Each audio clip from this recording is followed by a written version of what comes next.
Hi and welcome back to a review which is going to be slightly different to my normal format because a couple of things happened on the job that went wrong, and you know it doesn't always work out exactly as you plan. So I didn't get to film entirely everything that I'd hoped on this particular machine, but I thought it was still worthwhile putting my thoughts out anyway. So bear with me. I've had to do a little bit more editing than I would normally do, and obviously some overdubbing because the machine got picked up before I had my final chance to do a run round it. So apologies for that, but it's how it is. I got this machine on demo, which was incredibly grateful for Green Shields, my local dealer, for giving me a demo machine, and obviously it has to go out on a job and do a job for me, and that's again partly why I try and give honest reviews to you guys, because I'm using these things in the field. You know that they are doing a job for me, and YouTube comes second to that. So bear with us, and hopefully you'll enjoy my review on the 85Z. So this is the Dash 2 version of the 85Z that JCB launched a few years ago now. And they've made some improvements in some areas which I'll try and cover throughout the video. This machine is an 8.3 tonne machine with a max digging depth of 3.7 metres, a max dump over height of 5 metres, and the boom offsets to the left of 55 degrees and 60 degrees to the right. And it'll lift about 2 tonne at 3 metres all the way around its radius, which is fairly impressive, and handled these concrete rings with ease. So externally, the cab door fits inside the rear of the counterweight when it's folded back, which is a nice touch. All the body panels are steel on these new generation machines, which is a much improved feature over the old plastic ones. And it runs a 2.5 litre Kohler Stage 5 compliant 60 horsepower engine. Access is pretty good actually for a zero tail swing machine. I've certainly seen a lot worse. The tie down points are quite nicely recessed on the blade, and the blade does a good job of not holding material, as does the H-frame undercarriage really. It's not too bad in this sticky mud. Service access is excellent from this side, and you can get to the hydraulics tank and the fuel tank etc. really easily. However, I did find that the hose, the refuelling hose itself, was actually too short to reach into my Bowser, even though I'd parked within a reasonable distance of the Bowser, I thought.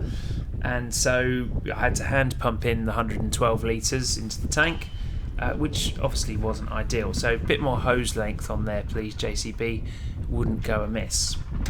So we move on to the boom of these machines. And the king post is bushed on all these new Gen 2 models, which is a nice feature for longevity. However, this one already had what I would call excessive play for the hours in the king post, where it joins the offset ram, and you can see the pin moving in quite a bit of my footage, which is not good for the low hours this machine has really. The booms are robot welded and are very nicely done with good hose routing. A dipper is a 4-plate design, shared right the way through the range. And as with all of those, it has a thumb mount which you can bolt onto it as well if required to save welding, which is a nice touch. Metal pipes all the way down to the quick hitch are also very, very tidy. However, that's where it all really goes wrong for me. The hitch pipe work is absolutely awful, and on this machine, again with 200 and something hours on, the hoses were almost worn through, well, they were right through to the metal. And I could see that being a big issue in a very short space of time. I'd say in another 200 hours, those hoses will have burst through. The routing just, it seems to come down to an excessive 180 bend, and then it's trying to bend all the way back down into the hitch again. I really think something could be improved there. And for a hitch that is a JCB item, it really, for me, should be much better designed. It's not like we've tried to retrofit a different manufacturer's hitch onto this machine. You know, these are proprietary systems, and if I was buying this machine, JCB would have to do something about this for me, because it's not right, and it's already proving an issue on this machine, and I dare say has done on many others. So yeah, sad to say, but that bit of extra work required there for me.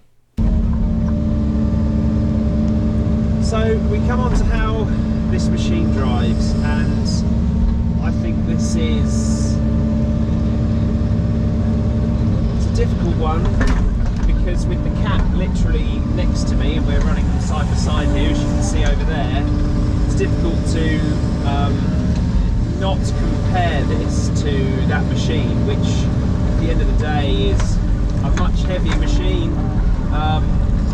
You know, it's almost not really an 8-ton class machine. It's more in this sort of 9-10-ton class that has developed over the last few years. And this is a zero tail swing model, so I won't be drawing real comparisons particularly to how that CAT is, because I don't think it's actually a fair representation of this machine, and quite frankly how nice this is to drive.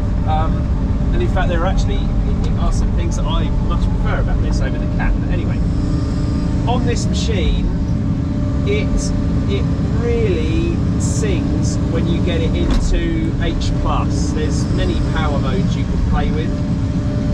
It's about 6 different sort of modes you can have, and if you're doing a bit more intricate work, it has plenty of power in the lower down settings. There's yeah, you know, there's no lack of power down there, but where this machine really comes alive is in the H+ setting, flat out 2000 RPM, and I reckon it would run rings in cycle times around that CAT next to me. It is awesome, and it drives like a mini digger in that kind of speed. You know, it's not over powerful on the slew.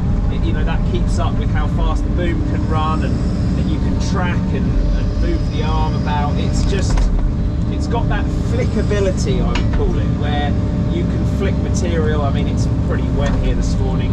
Winter has finally come, or at least the start of it.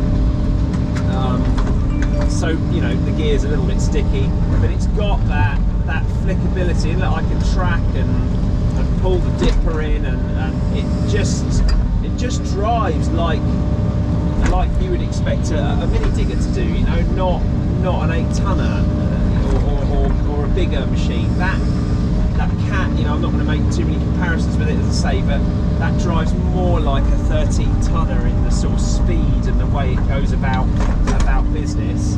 This thing is more like a big mini digger, really, and I love it for that. I really like, you know, that characteristic. I think it flow shares really well. It's got decent boom geometry. You know, the bucket rotation is good. The dipper length sort of suits the speed that the hydraulics work at. You know, someone's really thought about this, and it works very well as a package. And it's probably my favourite thing about this machine is how it drives. And you know, there's been a lot of people. I've obviously posted a couple of things on Facebook about got these two machines, and people said, "Oh, you'll get back in the CAT." But actually, you know what? Yeah, I really love this. How this machine drives. It's just so lively, and I did get back in the CAT the other day, and I missed that actually about this. You know, this is just very responsive. Yeah, I like it. As a thing for sitting here all day, the cab is nice and wide. It's actually got a pretty big cab in here, and there's plenty of foot space. One thing I think it misses, they've got rid of the pedals, and as a result, which is great, you know, I like getting rid of pedals and putting things on rollers, but there's nowhere really to rest your feet down here, and I just think that's a little bit of a shame. You know, if you're working on steeper terrain, it would be nice to have just a couple of little footrests, maybe. Yeah, I know it sounds stupid because people want flat floors, but actually I like flat floors, no problem, but I do still want somewhere to sort of rest my feet really a bit, because it just gets a little bit tiresome with your feet. You end up either resting against the windscreen, or it's just not great. So that's probably one little small thing I would say. It would be nice to add in this machine. Tracking pedals are okay. They're not the biggest in the world, but they are quite, you know, plenty usable. The levers, if you're trying to track, you know, with your hands like this, I find that the distance between the levers is a little bit far apart, so it's difficult to actually use your hands to, you know, turn. Obviously it's fine when you use your feet, but not everyone can do that, and sometimes you want the dexterity of using your hands. You know, if you onto a lorry or something, you know, I never use my feet there. I don't sort of trust myself with it. So yeah, you know, small things. In fact, the tracking levers is quite funny when they're completely apart. I'll use a to-go system to stop that. I mean, look how far apart these tracking levers are. They're just miles away. You know, you'd have to use two hands, and I'm reaching for that one. So I don't know if they can do much to improve that, but it just feels like for some reason they have an awful lot of travel in those track levers, and you know, I don't know how big people's hands are up at the factory, but I can't reach them. But anyway, as I say, when you use your feet, it's fine. These are small gripes, really. While I'm on that, it doesn't have quite as much storage space, really. A machine like this, you know, it's a real ground workers machine, and it wouldn't be beyond you to have a tape measure in it, and a little spirit level, and just a couple of tools, because you're doing a job and you're also doing a job out on the ground. You know, this isn't a machine that you get in really all day and sit in. It's you know, a bigger end of the mini diggers. So, and there's just nowhere really to put anything. You can stick it on the floor, but it's a bit like, oh really, you know. I just thought we got away from that. You could do with a couple more pockets, you know, somewhere to put my phone that doesn't slide around, and a bottle of water, and maybe a coffee as well. You know, gone back on cup holders again. That's always me, isn't it? People think all I do is sit around and drink tea all day, but I'd like to. But you know, there is a cup holder down by my right knee, but it's like a fold out sort of thing. It's a bit crap. It looks like I'd snapped it off if I accidentally knocked it, and it doesn't really hold a can or even my, you know, my little travel mug very well. Just think that could be improved. But these are very small niggles, because you know what, this is a real driver's machine. It's very simple to use. Everything is very well laid out. You've got really good visibility. As I say, you know, it's, in fact, if anything, the visibility is even better than, you know, I was talking about in the CAT. When you offset the boom all the way to the right, you know, you've got absolutely tons of visibility out of this right hand window, and you can see right up to the blade. You know, even more visibility. I don't know how they've managed to do that. It's almost like the king post is mounted lower, so they haven't had to do any fancy cutting away of metal or moving it forward. It just, you can just see everywhere. Obviously, being a zero tail machine, it doesn't have a huge arse on it either. So, you know, looking over your shoulder, you can see the back of the machine. You don't really need the mirrors so much. You can see everything. So I like that. The seat is very comfortable, a lot more comfortable than that CAT one. It's only a sprung seat, you know, they've kept it simple, but it works. It works for me, and arguably, do you need much more? You know, do you need the air sprung seat, this fanciness? Not really, you know, this works for me. Things like, and on that same sort of theme, you know, the heater, it's a traditional knob, you know, hot and cold, fan, 3-fan speed heater. It's very, very easy to use. You want aircon, you press the button. You could get in this, I could teach my nan to use this digger in seconds, you know. You put her in the CAT, she'd spend up 2 hours trying to work out how to turn the heater on and off. This is very straightforward. The tracking, top speed, you know, high speed tracking is on the dozer blade. The dozer blade has got really good travel. It comes up a long way, which I like. It doesn't, you know, get in the way. Some of these machines, they don't lift up long enough. and it's got good travel down as well. The only thing I found when using the dozer blade is that I struggle to actually work out where the cutting edge is on it. So you'll sort of be tracking about, and I always end up thinking that I'm a bit lower than I am. So I can't quite see the cutting edge and what height that's at. And when you're just doing a little bit of trimming, I quite like using the dozer blade for that. It's just taken a bit of use to getting to know where the cutting edge is, whereas on some other machines you can just see it a bit easier. On the flip side, I love what they've done with the rounded edges. You know, you're not going to skin yourself getting on and off of that if the blade's, you know, in the way of where the cab is. And it doesn't retain any material. I mean, look, it's wet as hell out here today, and there is very, very little stuck on that blade. They've moved where the ram joins it right back, so any material that does come over the top just goes straight down. Really, really nice, really nice design. So yeah, they've kept it simple. They haven't gone over the top, and it just drives well. It's a sort of keep it simple, stupid philosophy, and I like that. You still have a little bit of technology in the screen to change your flow rates, and yeah, they've put a bigger screen in this. If I'm honest, it's a little bit of a gimmick, really, putting the bigger screen in, because I don't really think it's got any features that particularly warrant it having a big screen.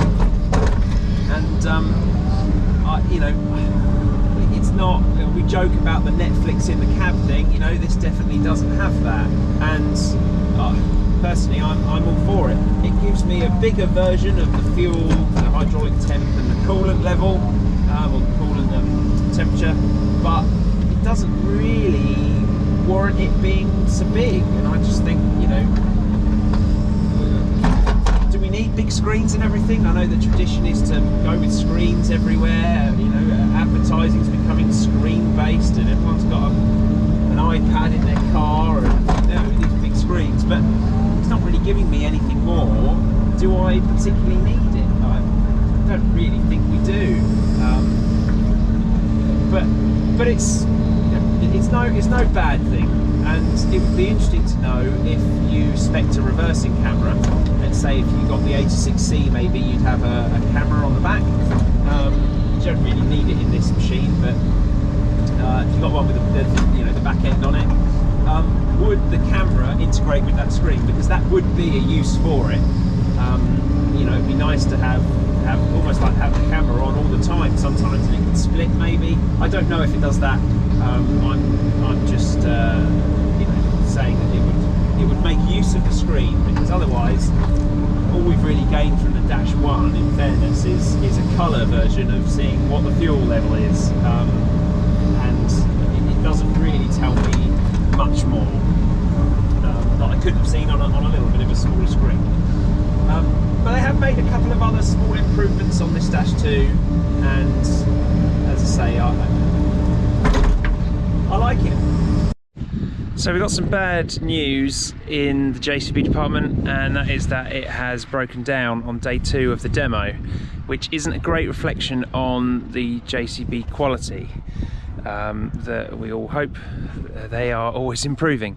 The track roller has fallen off the track frame. So currently that is where it resides. I did wonder what the squeaking was and the reluctance to track. It would appear because the roller's fallen off.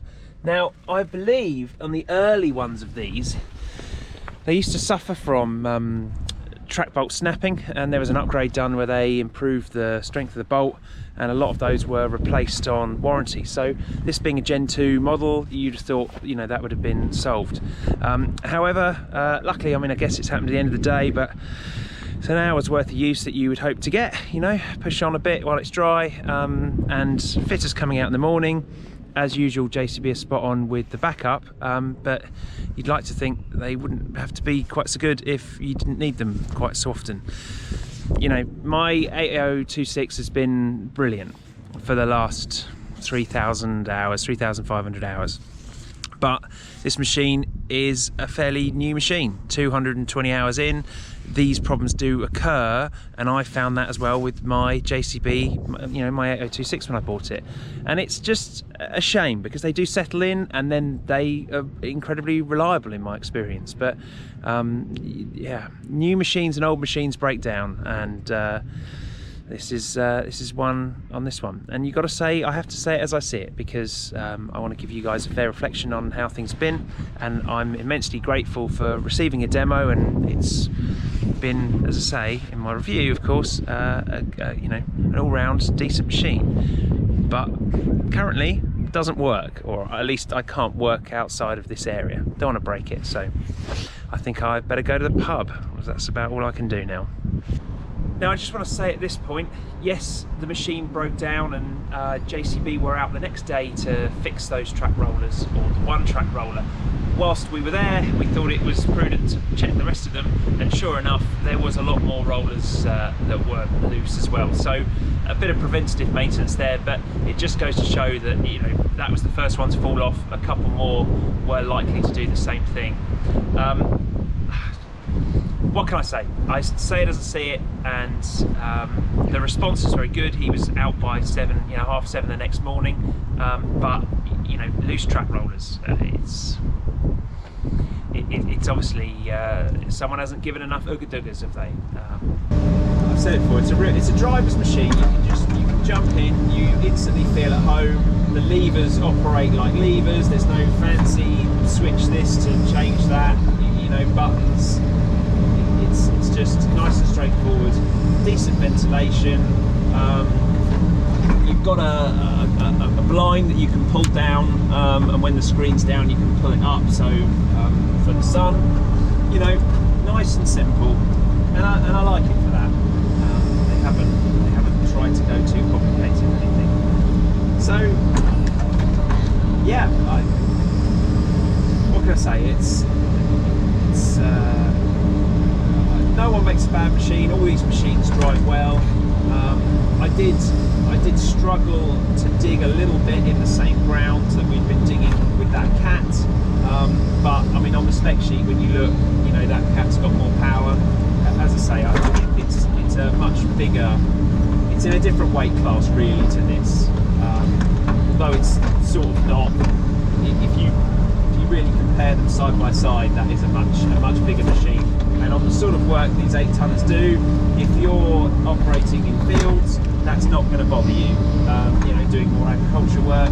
If you're on housing sites, then that's going to be a big machine to throw in and out between buildings, and you know, you're going to really appreciate the benefits of this machine with its slightly smaller arm, sort of all round, much tighter radius, good visibility. That's where this is going to really pay off for you. Personally, I would probably have the 86C, which is the conventional tail model. That's, I think, for my kind of work and how I would envisage using an 8-ton machine. That would suit me. Yeah, you know, if they all drive like this, I think JCB are on something, because its driving is its biggest asset for sure. Drives absolutely lovely. Some people have commented on tracking and said that it's not that powerful. I think I don't quite agree with that. I'm not sure it's not that powerful. I think what it is a little bit slower, and I think maybe sort of perceived idea that because it's slightly, you know, less sort of speedy than the CAT, for example, that it's any less powerful. But I haven't had a situation where it won't track or it won't turn. I've climbed a couple of heaps with it. I've just found it's a little bit slower than the CAT particularly. But if you were to put this against, let's say, the Kubota KX80, which I think is a much fairer comparison for it, it drives so much better. It tracks a lot better. The flow sharing is a different league to that Kubota. They've never really got the hang of flow sharing in that machine, in my opinion. and I just think it's for me it would beat the Kubota hands down if you put those two machines side by side. So you know, it's just about comparing apples with apples, isn't it? And I think it's very easy to get away with that. But from my experience with Kubota, it would wipe the floor with it. It can have comfort, yeah. Many things. Noise, I have to say, maybe just on one final point, I found the cab, and again this is maybe because the CAT is so quiet, I found the cab in this to be a little bit noisy, particularly if you run it in the, I think it's G3 power band. It seems to have almost like a vibration at that point that just seems to rattle through the glass. And if you've got the window down and you're hunkered down because the weather's bad, I've just found it to be a little bit drony in here, and you have to turn the radio up. Now, that might be because, as I say, the CAT is very, very quiet. And if I go back to the Kubota again as a comparison, the Kubota is awful for noise because you've got that aircon unit sat right to your right hand side, and that's just noisy as hell. So you know, it's by no means unbearable, and it's, I dare say, well within the limits for what a machine should be. But I do wonder if there is anything they can do with improving sound insulation a bit. The engine is quite close to you in this, it being a zero tail, obviously. And I think right behind me is the radiator pack and the fan, and I do wonder if that maybe adds a bit of noise, whereas in the CAT the engine's the other way around and the cooling pack's on that side. You've got the hydraulic motor sort of sat behind you. Also helps, of course, that that's a conventional tail. It's got a little bit more room to isolate the engine away from you a bit. But these are small criticisms overall, because the way this thing drives is so much nicer, and for me, you know, I want a machine that I enjoy driving every day, and I can probably put up with a couple of these small shortcomings. You know, I can bolt a bottle holder in it myself. You know, it's not hard, is it? Fundamentally, you want a machine that will go to work for you and do a job, and this is I just find it enjoyable to drive because it is so lively. So yeah, you know, recommendations to JCB on that. They've done a decent job. Last point I'll say is fuel consumption. So I thought the CAT did a pretty good job, but of course it fools you with a big tank. It's got 140 odd litre tank in that, so it's going to last quite a while. This thing has a much smaller tank. I can't remember off the top of my head. You'll have seen in the walk around video, because I'll have had the specs then. But I think it's under 100 litres, this tank, and it's been really good. I haven't, you know, got down to quarter of a tank yet, and I've done, you know, 2.5 days work with it on flat out max revs. You know, I haven't been trying to be in eco mode or anything. It's been shifting and moving, and it's been very good on fuel. So I think that 2.5 litre engine this has, same for the 86, you know, over the 3.3 that's in the CAT, I think it does a very good job of giving you, you know, decent power, really good flow, as I've said, and it's, as a result, going to be a lot better on fuel, because you're running nearly a litre less of you know, capacity, cubic inches. So yeah, you know, again, props to them for that. Yeah, that's my thoughts really on how she drives. Overall, I like it.